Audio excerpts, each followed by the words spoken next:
Okay, let's talk about one of the most powerful forces that controls your decisions every single day.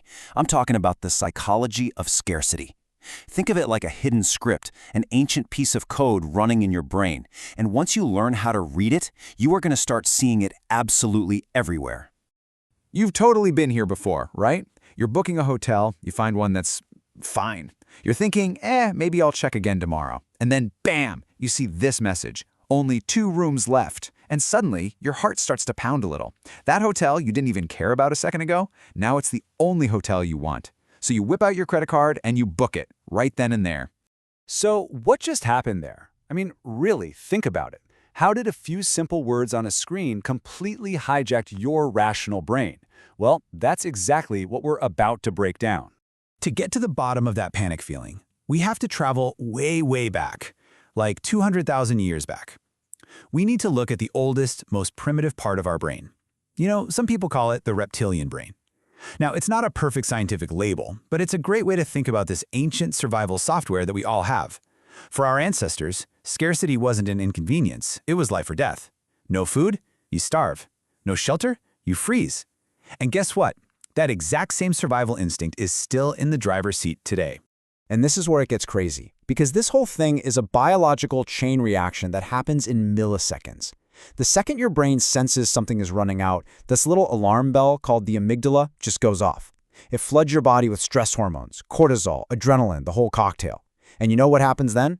Your logical, rational brain, it gets shoved into the backseat. And this primal, ancient hoarding instinct grabs the steering wheel and just screams, "Get it now! Get it before anyone else does!" And this right here is the absolute key to understanding everything. Your brain, literally, cannot tell the difference. It doesn't know if a resource is actually scarce, or if a clever marketing team just made you feel like it's scarce. The chemical reaction, that jolt of panic, it's exactly the same. The feeling is real, even when the scarcity is completely manufactured. So, okay, our brains have this ancient, easily tricked alarm system. How do brands and marketers actually pull the strings? Well, it turns out they have a playbook. And pretty much every single scarcity tactic that's ever worked on you falls into one of 3 simple but incredibly powerful categories. All right, first up is quantity scarcity. This is the most basic, the most primal one. We're talking limited stock, only a few seats left, the limited edition sneaker drops. It taps directly into that gut-level fear that if you don't act now, this thing you want will be gone, forever. It's a direct line to that ancient hoarding instinct. Next, we've got time scarcity. Now with this one, the product isn't running out, time is. The clock is basically the villain here. Think about those flash sales, those big countdown timers ticking down on a website. It's all designed to create urgency by weaponizing your natural tendency to wait. All of a sudden, waiting feels risky, like you're going to miss your shot. And last, but maybe the most clever of them all, is access scarcity. This one is different. It's not about things running out or time running out. It's about the fear of being left out. Invite-only clubs, exclusive wait lists. This taps into our deep, deep human need to belong to the group. It's way more than just FOMO, the fear of missing out. This is what you could call FOBEO, the fear of being excluded. It's that feeling of being on the wrong side of the velvet rope, knowing the cool party is happening just inside. Okay, so that's the playbook. Quantity, time, and access. Now let's see how this stuff works in the real world. We're going to look at some of the biggest brands out there and break down exactly how they use these triggers to turn someone who's just kind of browsing into someone who desperately needs to buy. So check this out. Nike, with its sneaker drops, uses quantity scarcity. The whole point isn't just to want the shoe, it's to win the shoe. It becomes a competition. Then you have Hermes, a master of access scarcity. For them, the wait list is the product. The wait is what makes it so desirable. CRED did the same thing, engineering that fear of being excluded right from the start. And Booking.com, they're brilliant. They combine quantity, only 2 rooms left, with social pressure, 6 people are looking, to make that threat feel super personal.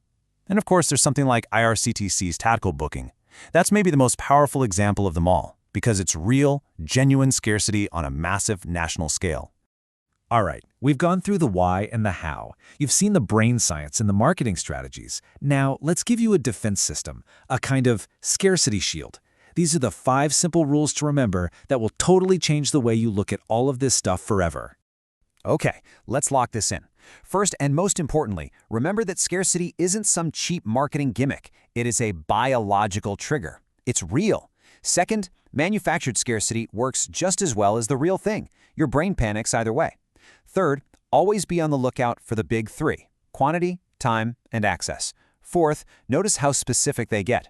Only 3 left is way more powerful than just limited stock because it feels more concrete. And finally, remember this: scarcity can't create desire out of thin air. It's just an amplifier. You have to build something that people actually want first. So there you have it. You now understand the playbook for scarcity.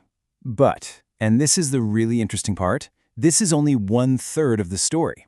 Scarcity is just one of 3 ancient reptilian brain triggers that are constantly driving your decisions every single day. Yeah, scarcity is just the first piece of a much bigger puzzle. If you want to understand the complete picture and see what those other 2 incredibly powerful triggers are, well, the full journey is waiting for you over at futurekraft.club.